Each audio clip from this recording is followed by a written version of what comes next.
Moin zu einer neuen Folge von Gerrits Tagebuch. Es ist mal wieder Zeit für ein Formel-1-Update, denn es hat sich hier unheimlich viel getan in den letzten Wochen. Ich würde mal sagen, ich nehme mal vorweg, ich bin nicht ganz so optimistisch oder erfreut wie bei der letzten Folge noch, weil wir haben sehr, sehr starke Rückschritte erlebt. Aber ich gehe das mal chronologisch durch, denn das Allerwichtigste vorweg, die Folie ist drauf.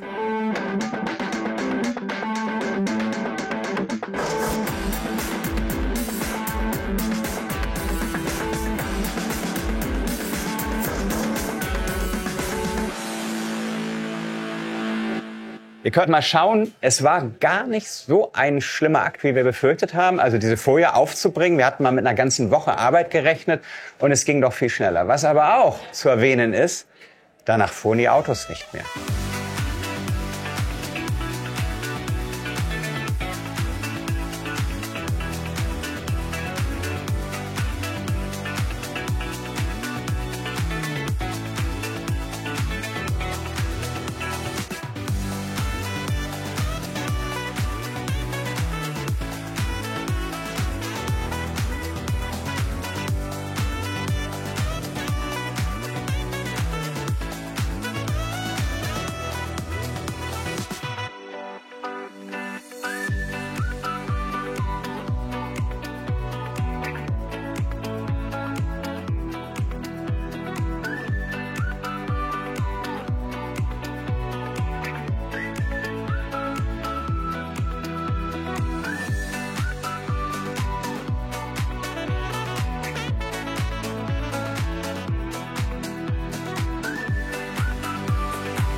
Wir hatten das ausgiebigst getestet. Also unter Laborbedingungen sind wir tausende von Runden über verschiedene Folien gefahren und haben festgestellt, es gibt keine Probleme damit.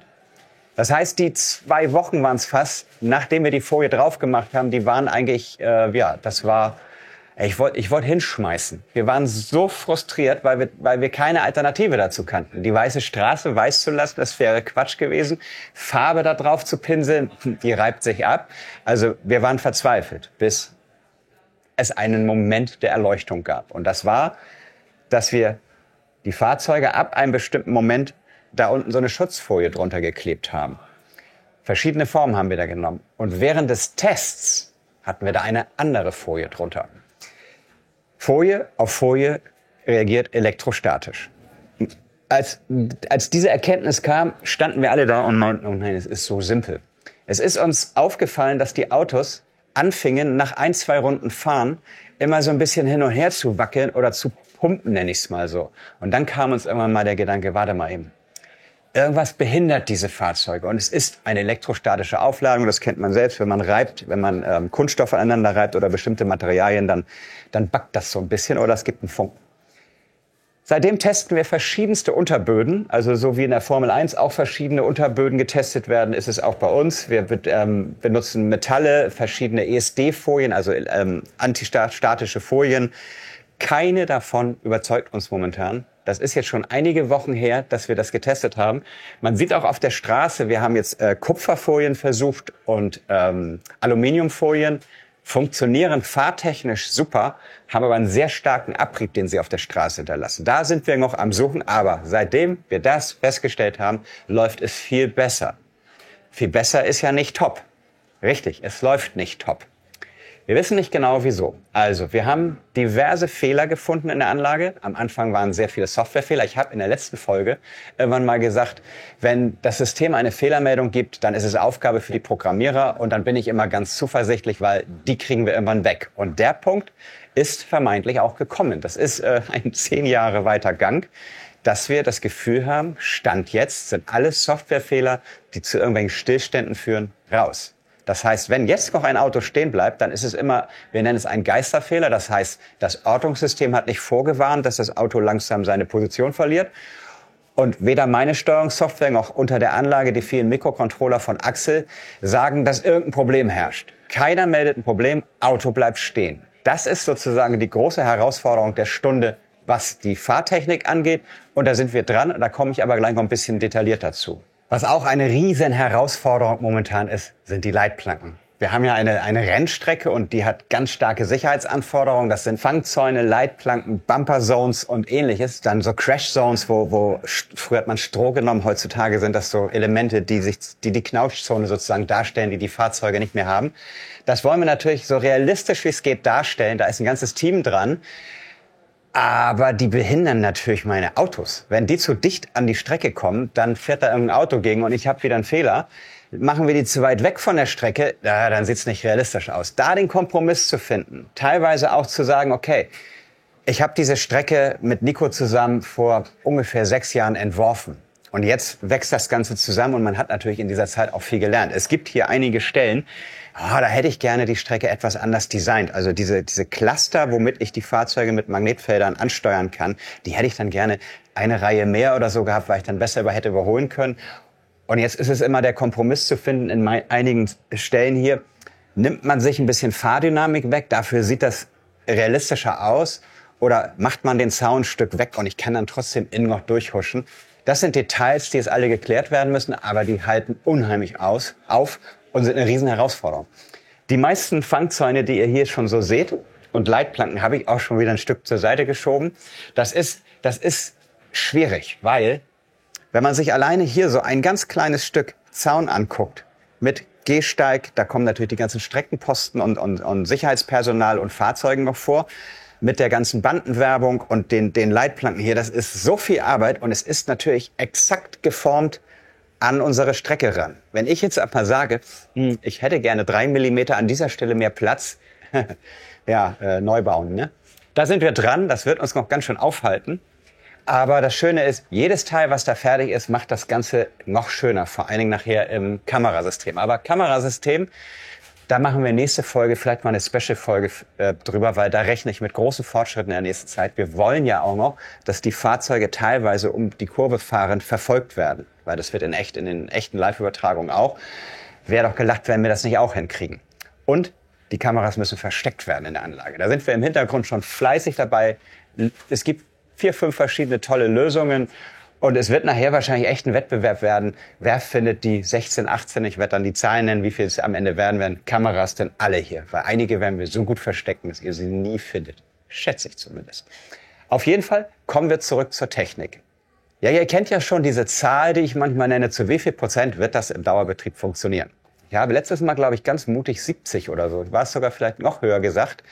Ich bin wieder runter auf 52,5. Einfach mal so aus dem Ärmel geschossen. Eine grob geschätzte Zahl. Warum? Also seit 3 Wochen suchen wir diese Fehler, warum die Autos stehen bleiben. Also was führt dazu? Ist es am Ende doch ein Softwarefehler, den wir nicht bemerken? Also ein Softwarefehler, den man nicht bemerkt, der gibt keine Fehlermeldung, sondern das Ergebnis ist Kacke. Also das Auto bleibt stehen, der Rechner stürzt ab oder das Kassensystem hat die Rechnung nicht gebucht, ohne einen Fehler zu nennen. Kann natürlich sein. Ich würde mir sehr, sehr wünschen, dass es so ist und dass wir dann diese Fehler finden. Dazu muss man aber, wenn die so selten auftreten, irgendwie wissen, wie man diese Fehler provozieren kann.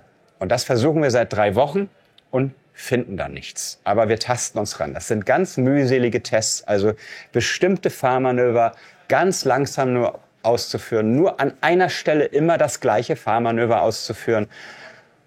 Bleibt das Auto dann irgendwann mal an exakt dieser Stelle stehen, dann ist man dem auf der Spur. Also es sind mühselige Tests, da kann ich momentan noch nicht viel berichten, außer dass wir natürlich auch Dinge finden. Wie zum Beispiel war uns aufgefallen, dass an bestimmten Stellen Autos leicht wackeln. Das dürfen die nicht. Das darf nicht zu einem Wackeln führen. Da haben wir länger überlegt, was es sein kann und haben super Zeitlupenaufnahmen gemacht und festgestellt, aha, je nachdem auf welcher Phase, also Leiterbahn, immer 0,7 Millimeter Abstand kann ich das Auto rechts, links genau steuern. Das Auto da ankommt, fährt es da locker durch, biegt einmal kurz nach rechts, nach dem Sektor wieder geradeaus oder macht's nach links. Manchmal muss man dann, da sitzt man da und sagt, oh ja klar, logisch, eine Phase nennt sich das, funktioniert nicht, also irgendwo eine kalte Lötstelle. Haben wir gefunden, ist leider direkt unter der Straße, vergraben von den ganzen Ortungsleitungen. Wir wissen noch nicht genau, wie wir das reparieren sollen. Da habe ich jetzt erstmal eine Softwareänderung gemacht, dass das Auto einfach dort immer auf der richtigen Phase vorher sich da richtig hinstellt und danach einfach weiterfährt. Das sind Sachen, die kann ich euch gar nicht so gut in Bilder bringen, weil teilweise sitzt man da eine Woche lang verzweifelt und sucht das. Und ich feiere das gerade ganz groß, dass wir das gefunden haben und werden jetzt die ganze Strecke einfangen und mal ganz stumpf, das wird eine Woche dauern, jede Leiterbahn durchtesten und hoffentlich ganz viele neu entstandene Fehler dort, technische Fehler, rausholen. Und in der nächsten Folge stehe ich hier und sage euch, das war's, wir sind fertig, es läuft. Das wäre ein Traum. Sicher bin ich mir da aber nicht, denn wir kennen auch noch andere Phänomene. Wir haben das Phänomen, wenn eine bestimmte Steilheit beim Spurwechsel kommt, dass das Auto dann doch anfängt zu zittern. Wir wissen halt nicht, sind diese Geisterfehler Softwarefehler, also versteckte Softwarefehler, oder sind es technische Fehler, oder ist es am Ende die Logik, also die Physik? Ist es gar nicht lösbar? Wollen wir hier zu viel von Mutter Natur, was einfach nicht geht? Das wissen wir nicht. Auf dem Weg dahin haben wir aber viele Sachen gefunden und eine zum Beispiel, dass wir bei sehr hohen Geschwindigkeiten mit dem Fahrzeug nicht konstant fahren, sondern wenn man das sich in Superzeitlupe anguckt, etwas pumpen. Da haben wir gedacht, Mann, das gibt's doch nicht, als wir diese Aufnahme uns angeguckt haben. 1/Millionstel Sekunde ist eine Mikrosekunde. Und 1000 solche Phasensprünge bei Vollgas muss das System pro Sekunde machen. Das wäre eine Millisekunde, eine Tausendstel Sekunde. Also haben wir uns damals überlegt, die Fahrbefehle, die der PC, also mein Programm, was das Ganze sozusagen choreografiert, an Axel, an die Anlage schickt zum Ausführung, braucht eine Auflösung von Millisekunde. Alles andere da, zu der und der Zeit. Alles andere regelt Axel dann schon. Intern ist er irgendwann mal umgesprungen auf Mikrosekunde. Das heißt, 1/Millionstel Sekunde. Weil er braucht zwischen diesen Ausführungen immer noch Zwischenschritte. Und dann haben wir irgendwann festgestellt, ach stimmt, es sind Rundungsfehler. Auch wenn ich ganz exakt sage, auf 1 Millisekunde genau, sei da, kann seine Ausführung das nicht auf 1 Millisekunde genau umrechnen. Er braucht dafür eine Mikrosekunde. Zack, 1 Stunde an Rechner. Softwareänderung bei mir, ich rechne jetzt auch in Mikrosekunden und schwupps, kein Pumpen mehr. Das sind so kleine Erfolge, die wir haben. Ich habe das hier gesagt, weil ich habe hier gerade so eine schöne Aufnahme, die wollte ich loswerden und euch zeigen. Eine Sache gibt es aber, da haben wir den fetten Check hinter. Das ist die Autoentwicklung. Wir haben sehr, sehr viel ausprobiert bei den Autos und waren uns teilweise nicht sicher, was der beste Weg ist, weil wir suchen natürlich immer nach dem allerbesten Weg und sind am Ende jetzt einen Kompromiss eingegangen. Und der funktioniert super. Weil das Thema war ja, sollen sich die Räder drehen? Wir haben hier diesen Formel-E-Wagen, den habt ihr hier schon ein paar Mal gefahren gesehen, der hat keine drehenden Räder. Das funktioniert technisch schlecht, weil das Auto braucht, gerade beim echten Auto ist es auch so, wenn man die Handbremse zieht, die geht auf die Hinterräder, dabei leicht einlenkt, dann kommt das Heck rum, weil die hinteren Räder die Spurführung machen. Und wir haben festgestellt, das brauchen wir hier auch, weil sonst das Auto unruhig wird. Das heißt, der Formel-E-Wagen, da ist es kaum aufgefallen, dass die Räder sich nicht drehten, weil schwarze Räder, schwarzer Adler auf schwarzem Grund so ungefähr, dann auch sehr gut eingepackt in die Radkästen. Das ist keinem aufgefallen. Bei einem Formel-1-Auto ist es schon auffälliger, weil die Räder so exponiert sichtbar sind. Wir haben uns aber entschieden, Vorderräder starr, weil wenn die Staub fangen und jeder Faser von so einem Wollpulli, der hier durchs Wunderland fliegt, und da fliegen viele hier rum, der sich hier reindreht, ist A, Wartungsaufwand und B, ein blockierendes Rad würde bedeuten, dass das Auto eine Kurve zieht. Also wir müssen den Wartungsaufwand irgendwie realistisch halten und die Autos müssen wirklich perfekt hinten durch drehende Hinterräder geführt werden. Also, lange Rede, kurzer Sinn, Entscheidung steht, Vorderräder starr, Hinterräder drehen, das guckt sich innerhalb von 30 Sekunden weg. Dazu haben wir noch eine schöne Erfindung gemacht. Die Autos haben jetzt alle, zack, rausnehmbare Hinterachsen samt Auspuff und Co. Das heißt, morgens zieht man die einfach raus, steckt neue rein, die gehen hinten schön in die Werkstatt und werden da im Ultraschallbad ganz schön wieder sauber gemacht. Das heißt, wir sind sehr, sehr wartungsfreundlich geworden und haben wenigstens hinter einer Sache einen absoluten Check. So machen wir das. Lediglich die Unterbodenfolie, die ist noch zu klären, weil der Abrieb ist blöd, das kann man zwar wegwischen und immer wenn das Fahrzeug abreibt, kann man sich auch sicher sein, dass nicht die Strecke abreibt, was eigentlich wichtiger ist. Das kann man ab und zu mal tauschen, Strecke sauber machen. Vielleicht nehmen wir doch die Aluminiumfolie, weil die macht bislang den besten Eindruck. Oder wir finden noch irgendeine Zauberfolie, weil selbst ESD, also antistatische Folien aus der Industrie, sind nicht antistatisch. Haben wir hier festgestellt. Aber egal, wir sind dran. Was leider raus ist dadurch, das hole ich mal eben, Wir hatten so eine Phase, wo wir uns nicht sicher waren, sind die Autos zu schwer? Einfach zu viele Fehler und wir kamen nicht voran. Und dann haben wir Cutter rangesetzt, die bei uns so neben dem Sascha die ruhigsten Finger hat. Und die hat tatsächlich in 2 verschiedenen Größen Papiermodelle eines Formel-1-Autos gebaut. Sie hat da sehr, sehr lange dran gesessen. Die Dinger wiegen gar nichts. Aber wir haben festgestellt, ja, sie fahren besser. Aber man will die nicht anfassen. Die sind so empfindlich. Aber ich wollte sie zumindest mal gezeigt haben, dass es zwischendurch die Idee gab, die Autos aus Papier zu bauen, damit sie noch leichter sind. Faszinierend, was man mit Geduld hinbekommt.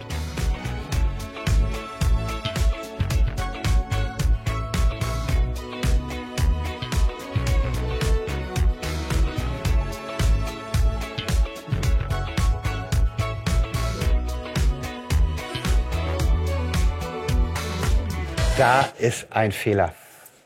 Ich habe gerade das große Glück gehabt, dass ich einen dieser Geisterfehler in der Superzeitlupe habe. Das ist mir bislang noch nicht geglückt. Wir haben 2 Aufnahmen gehabt, wo wir in der normalen Aufnahme, einen hatten wir sogar nur, von hinten. Da sieht man auch so, dass das Heck so ganz komisch noch wegrutscht. Wir waren uns nicht sicher, was da passiert ist. Ansonsten haben wir diese Geisterfehler, die sehr selten passieren, aber zu oft, als dass wir hier einen Normalbetrieb machen können, noch nicht in der Kamera gehabt. Und eben gerade, als ich für euch eine Superzeitlupe, eine Zeitlupe von drehenden versus nicht drehenden Rädern machen wollte, ist das Auto stehen geblieben und ich habe den Fehler gefunden. So, ich habe an die Stelle, wo das passiert ist, jetzt ein Auto hingestellt und ich mache mal was. Rechts, rechts, rechts, rechts, rechts. Links, links, links, links, links. Geht. Alles einwandfrei und jetzt kommt's.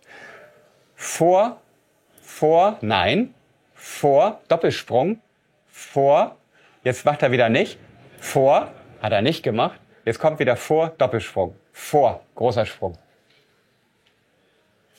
Was ist hier los? Hier ist eine Phase kaputt. Das heißt, hier ist, es sind immer 3 Phasen, die zusammenarbeiten, so und 3 so. Und mit dem Halbach-Array darunter, also diese Anordnung der Magneten, sind es immer Magnetfeld positiv, negativ, positiv und in die andere Richtung das Gleiche, die genau sich hier widerspiegelt. Und wenn ich hier eine dieser Phasen umdrehe, vom Magnetfeld her aus Plus Minus mache, dann sucht sich dieses Halbach-Array immer wieder die Position, wo das Magnetfeld homogen ist. Und damit kann ich die Sprünge machen.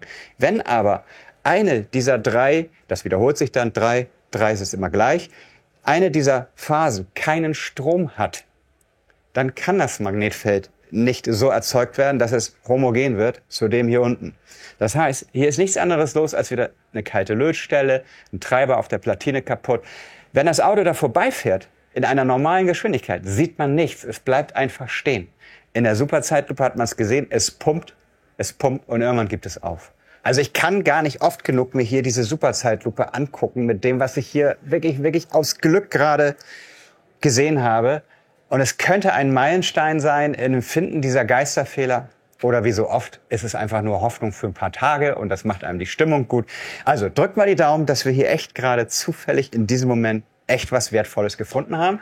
Es wird spannend für die nächste Folge und dann gibt es ganz viel Neues. Dann werden wir ganz viel über die Kameras machen und wir werden mal ein bisschen was über Modellautos bringen demnächst, die es einfach auf dem Markt nicht mehr so zu kaufen gibt und die wir jetzt selbst machen müssen.